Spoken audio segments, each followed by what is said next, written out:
Olá a todos, estamos estudando sobre tratamento de efluentes industriais e agora estamos na terceira etapa que chamamos de tratamento terciário e onde nós nos preocupamos também com a qualidade das águas que são lançadas ao sistema hídrico ou em alguns casos ela pode ser utilizada para reuso. Vamos falar um pouco sobre a importância desta etapa, pensando nas tecnologias que são empregadas e também uma conscientização sobre esse recurso natural que estamos falando do recurso mais utilizado pelo homem hoje. Apesar de a água estar presente em maior parte da natureza, cerca de 70% da terra nós temos com disponibilidade de água, essa água, da forma que ela é utilizada hoje, que seria a água tratada ou a água doce, na verdade nós temos uma escassez da água. A falta dela atinge cerca de 40% da população mundial. Isso por uma série de razões, seja políticas, seja econômicas ou seja da ordem climática. Algumas regiões do mundo, por exemplo, existem falta de saneamento básico, então boa parte da população não tem acesso à água potável. Segundo uma pesquisa da ONU em 2017, cerca de 30% das pessoas no mundo não têm acesso à água potável. A gente consegue imaginar a importância que nós hoje temos, moramos em zonas urbanas, onde recebemos a água em nossa torneira, temos uma água de qualidade, pensando no cenário brasileiro, porém existem várias outras populações, seja no mundo ou mesmo em algumas localidades do Brasil, que não têm acesso a essa água potável.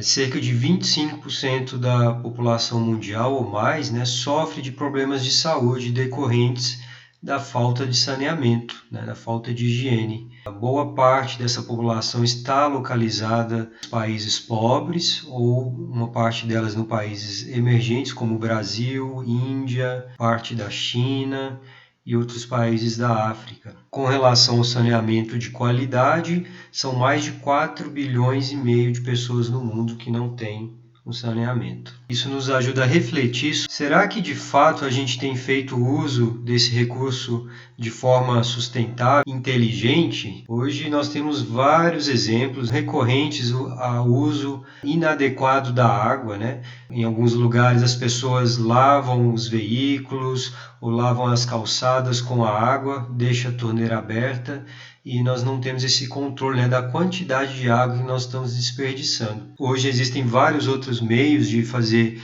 uma asepsia, seja de veículo, empresas de transporte, por exemplo, preocupam muito com relação a isso, da quantidade de água que é utilizada para a limpeza dos veículos, ou mesmo das nossas residências. Existem hoje produtos, tecidos, outros materiais que facilita a asepsia de superfícies, equipamentos e materiais onde não é necessário um grande consumo de água. Também no nosso dia a dia, os nossos hábitos, nós utilizamos a água para a nossa higiene pessoal e muitas das vezes a gente também esquece ou fica durante muito tempo com o nosso banho e desperdiçando água ou mesmo para escovar os dentes. E um outro aspecto também que vai além do nosso controle é o desperdício nas tubulações. E aí é um problema de ordem pública. Boa parte das tubulações hoje de distribuição de água canalizada para as residências existem perdas, Eles estimam cerca de 30% a 40% da água distribuída nas redes subterrâneas, elas possuem vazamento e perda. A legislação ambiental coloca cada vez mais aspectos restritivos com relação ao uso de recursos hídricos, além do nosso consumo. O mundo passa por problemas de saúde pública, como por exemplo pandemias, doenças originárias do baixo índice de saneamento ambiental, e isso é um problema de saúde pública, as pessoas adoecem em função disso. É meio contraditório pensar que a legislação ambiental aumenta o seu nível de restrição e ao mesmo tempo pessoas ainda continuam adoecendo em função do baixo saneamento. Isso está ligado à questão do uso da água, principalmente por grandes centros urbanos, as indústrias que estão localizadas nessas regiões, elas devem controlar cada vez mais o uso da sua água nos seus processos industriais, com o intuito de reduzir o desperdício da água e ela possa devolver água com a melhor qualidade possível, né? Então, para isso, como nós vimos anteriormente, o tratamento dos efluentes industriais é bastante importante no sentido de que essas empresas estão fazendo o uso adequado do recurso. Hoje nós temos tecnologias limpas com o intuito justamente de você reduzir o desperdício, você melhora os seus processos, né? E geralmente as pessoas têm trabalhado com circuitos fechados no seu site industrial. É possível, em alguns casos, purificar o efluente que entra na estação de tratamento, de forma que, após o seu tratamento, ele retorna e pode ser utilizado, seja para lavagem de pisos, o próprio consumo do processo, né, dependendo do seu grau de qualidade exigido.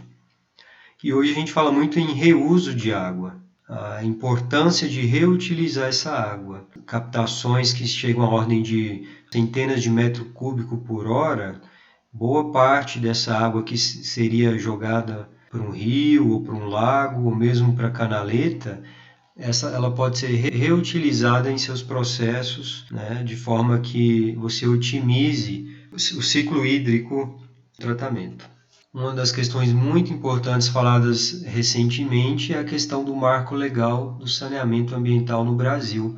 Em julho de 2020 foi aprovado, né, a lei justamente verifica questões importantes sobre o saneamento. Atualmente o saneamento brasileiro, seja em nível de municípios, estados, isso é de responsabilidade do poder local. Então, existem ainda muitas cidades pequenas que ainda não têm acesso ao saneamento. Algumas populações isoladas não possuem saneamento ambiental. Então, problemas de saúde, o governo gasta muito dinheiro para tratar a saúde dessas populações em virtude do baixo saneamento existente nessas regiões. Então, isso é um dos aspectos mais importantes, é um dos principais objetivos dessa legislação, é de universalizar e qualificar a prestação dos serviços no setor. Então, o saneamento ambiental não ficaria restrito somente ao poder público, mas a iniciativa privada poderá investir no sentido de atender boa parte das populações. A ideia é que essa universalização até 2033 garanta 99% da população brasileira com acesso à água potável e 90% do tratamento e a coleta adequada de esgoto em todas as regiões do país. Isso é um marco importante. Existem ainda algumas questões polêmicas com relação à exploração de um recurso hídrico que seria de acesso a todos, né? Nós estamos falando da água ainda, por iniciativa privada, né? Ou seja, essas empresas privadas investiriam no setor, isso traria um benefício à população, mas em contrapartida eles teriam lucro sobre o uso do recurso hídrico, né? Algumas pessoas até hoje em dia comentam, né? Por exemplo, a gente acaba esquecendo, nós compramos água mineral, mas essa água mineral é um recurso natural pertencente à União, né? Então, aquelas pessoas que exploram fontes de água, eles estão explorando um recurso natural que está disponível. A água mineral que nós compramos no supermercado, em princípio, elas não poderiam custar, inclusive, tão caro assim. Elas teriam ser de fácil acesso à população, né? São questões que a gente acaba acostumando e não questionamos, né, a origem disso. Bom, só para finalizar sobre o marco legal dessa nova lei, quem estará encabeçando os processos de outorga, os processos de otimização e o controle dessas empresas que vão explorar o saneamento é a Agência Nacional de Águas. Hoje essa agência ela cuida das bacias hidrográficas das regiões do Brasil, mas a partir dessa legislação ela vai atuar de forma mais direcionada aos usos locais, acompanhando toda a parte de autorização e regulamentação do setor. Bom, então, por que o tratamento terciário, né? Porque o tratamento terciário visa justamente isso, né? Fechar o ciclo, trazer a água, né, que foi utilizada, se foi esgotada, de forma que a gente possa recuperar esse recurso e ter outras finalidades, outras aplicações. Então, nós vimos lá o pré-tratamento, onde basicamente utilizamos processos físicos, vimos o gradeamento, em seguida o tratamento primário, que também consiste em processos físicos, por exemplo, uma flotação, uma sedimentação, a equalização. Em seguida, o tratamento secundário, que consiste nos processos biológicos, o tratamento do efluente e a remoção da carga orgânica é feita através de micro-organismos.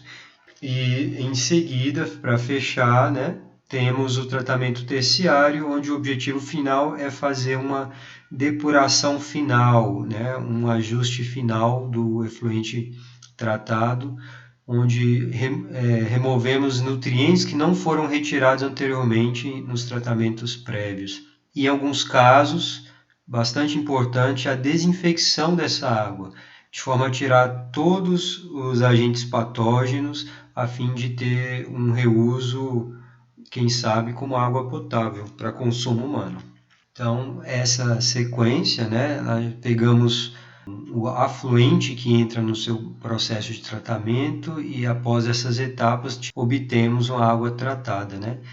Percebemos assim que à medida que vamos descendo no sentido dessa seta, nós estamos aumentando o investimento em tecnologias. Por exemplo, no tratamento terciário, teremos um custo maior, né, nessas tecnologias empregadas. Então, em alguns casos, não se utiliza o tratamento terciário em função do alto custo. Porém, essa questão está repensada justamente porque da necessidade de reutilizar a água.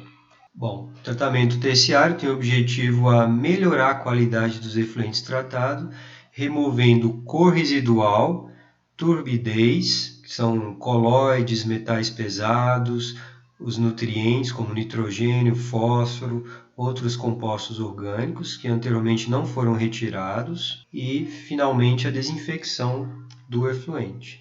Em que momento é interessante utilizar esse tratamento terciário? Como eu disse há pouco, em alguns casos não se faz uso dele em função do alto custo. Isso vai depender de alguns aspectos. Por exemplo, a origem do efluente, a aplicação ao destino final, e aí falamos do reuso, e o custo e viabilidade do tratamento. Essas questões estão interrelacionadas. Se pensarmos na importância do reuso, aí sim faremos o uso do tratamento terciário. Bom, e quais são hoje as tecnologias possíveis de serem empregadas para o tratamento terciário? E vamos pesquisar sobre isso, mas basicamente temos 6 grandes alternativas para serem exploradas, estudadas ou mesmo integradas, né? Podemos utilizar mais de uma dessas tecnologias. A primeira delas é o processo oxidativo avançado, em seguida a ozonização, que está mais relacionada à desinfecção, a precipitação química para retirada desses componentes, sejam nutrientes, alguns compostos orgânicos mais persistentes, a oxidação e redução química, também uma alternativa de remover os compostos ali presentes, a absorção com carvão ativado, essa é uma tecnologia bastante empregada e comum para nós, por exemplo, quando o filtro de água que nós temos, ela tem carvão ativado presente e o objetivo é remover alguns compostos ali presentes que têm afinidade com o carvão. E, por fim, membranas de separação, que são hoje uma das tecnologias mais empregadas quando falamos de reuso de água. Hoje, por exemplo, em hospitais, usam muitos equipamentos com membranas. Em alguns processos industriais, eles fazem uso de membranas para purificação da água, em nível farmacêutico, em nível da área de cosméticos. As indústrias de cosméticos utilizam porque eles precisam de água com alto teor de pureza na fabricação de medicamentos, entre outros. As membranas hoje estão ficando populares, então nós vamos estudar ela com um pouco mais de detalhes. Temos vários níveis é um sistema de filtração e temos vários níveis e vários custos também. A parte introdutória deste conteúdo nós vamos finalizar pensando que essas outras tecnologias podem ser também incluídas aqui, né? Isso a gente não esgota esse assunto aqui agora e vamos estudar de forma separada cada um desses pontos aí com uma pesquisa bibliográfica e buscando artigos recentes dentro deste tema. Muito obrigado.